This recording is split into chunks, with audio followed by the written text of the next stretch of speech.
And we're driving the Volkswagen Passat. This is a two-time comparison test winner. Kind of like the middle manager's Mercedes. Fairly quiet, everything's nice and solid. Design is pretty buttoned down. Not too much extravagance, but for many people, that's just what they like. The reigning champ is not reigning for me. I think the steering's too heavy, the engine's weak and moany. It's got a great chassis.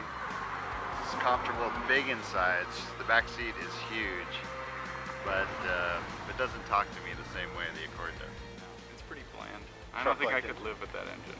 I'd rather live with the Altima than that.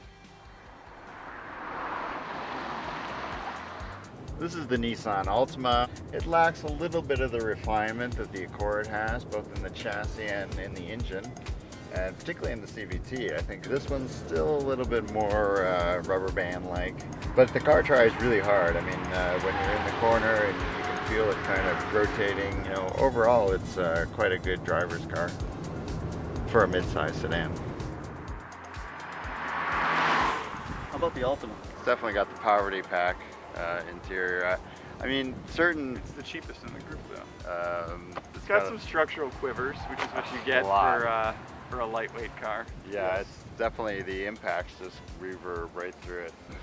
I don't love the design of it. That just sort of looks like a Japanese luxury car. It has the Infinity kind of presence.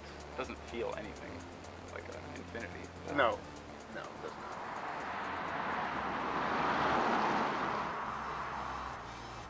The Ford is by far the most extravagantly styled car in this group. It's like the car James Bond would get, were he a real person and actually like a mid-level government functionary, 2 kids. You know, and in this segment it's kind of a standout for that because most of the cars in this group are pretty plain Jane. There's certain trade-offs for the styling. It's got the smallest trunk opening, unquestionably the tightest back seat. Dynamically, it's one of the best chassis in the group. I mean, the steering's really good, the structure is super stiff. The Fusion feels like the German car in this group. Absolutely. Yeah, actually, that's a good point. Yeah, it's got the tightest structure. It feels Germanic compared to the rest of the group. Well, the transmission's working pretty hard to keep things moving. Yes. It is. It's downshifting. Yeah. It's busy. It's an awfully big car Swiftly. for a little motor, Yeah. for very little engine. Yeah, it's not great at full throttle. At part throttle, it's okay. Around town, it's okay. It's just, I mean, when you really stand on it, it doesn't really go very fast. But none of these cars do.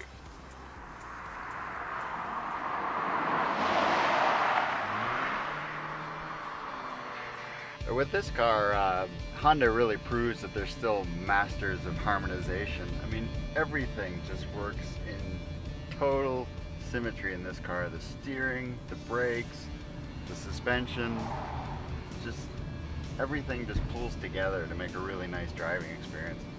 You feel in total control in this car.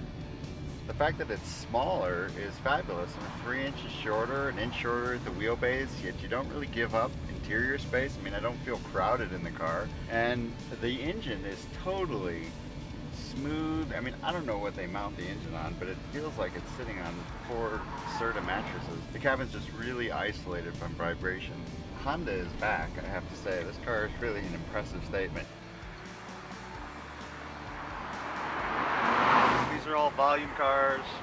How do you think this moves the bar for the segment? Well, I think it moves the bar for Honda because it proves that they're not actually tumbling down the bottomless pit, but they've actually figured out who they used to be and are crawling their way back. They know what makes the Accord work, and they just turn the volume down on this one. The refinement's a little better, the interior's a little better. The Accord definitely has the best sounding engine, though. It's every bit as good to drive, if not better, than the previous car, but it's smaller, the package is more efficient. It's a great car.